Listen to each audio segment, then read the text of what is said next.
So ಈ gold ಯಾಕೆ ಅವತ್ತಿನ ಕಾಲದಿಂದನೂ ಅಷ್ಟು ಮನುಷ್ಯ ಕುಲಕ್ಕೆ ಅಷ್ಟು ಇಷ್ಟ ಆಗಿದೆ ಅಂದರೆ, ಅವತ್ತಿನ ಸಮಾಜದಲ್ಲಿ ಭೂಮಿಗೆ ಬೆಲೆ ಇರಲಿಲ್ಲ.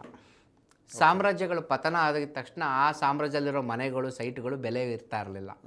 ಜನ ಅಲ್ಲಿಂದ ಹೋಗೋರು. ಈಗ ನಾವೆಲ್ಲ ಓದ್ತೀವಿ ಕಾಲೇಜ್ಗಳಲ್ಲಿ, ಶಾಲೆಗಳಲ್ಲಿ, ಬನವಾಸಿಯ ಕದಂಬರು, ತಲಕಾಡಿನ ಗಂಗರು, ಬಾದಾಮಿಯ ಚಾಳು. ಏನಾಯಿತು ಬಾದಾಮಿ? ಏನಿದೆ ಬಾದಾಮಿಯಲ್ಲಿ? ತಲಕಾಡಲ್ಲಿ ಏನಿದೆ? ಮಣ್ಣಿದೆ ಅಷ್ಟೇ, ಸ್ಯಾಂಡ್ ಇದೆ. ಅಲ್ಲಿ ಅವರ ಅಸ್ತಿತ್ವದ್ದು ಒಂದು ಕುರುಹುಗಳಿದಾವೆ ಅಷ್ಟೇ. ನಮಗೆ ಎಷ್ಟೋ ಸರ್ ಆಶ್ಚರ್ಯ ಆಗುತ್ತೆ, ಓ ಇಲ್ಲೊಂದು ಕದಂಬ ಸಾಮ್ರಾಜ್ಯನ ಇತ್ತ ಅಂತ. ಈಗ ಹಂಪಿಗೆ ಹೋದಾಗ ಇಡೀ ದಕ್ಷಿಣ ಭಾರತದ ಅಪ್ರತಿಮ ಪ್ರಪಂಚದ ಬಹಳ ರಿಚ್ ಸಾಮ್ರಾಜ್ಯ ಇತ್ತು ಅಂತ ನಂಬ್ತೀರಾ? ಹಂಪಿಗೆ ಹೋದ್ರೆ ನೀವು ಅಲ್ಲಿ ಒಂದು 5 ಫ್ಲೋರ್ ಬಿಲ್ಡಿಂಗ್ ಇಲ್ಲ ಇವತ್ತಲ್ಲಿ.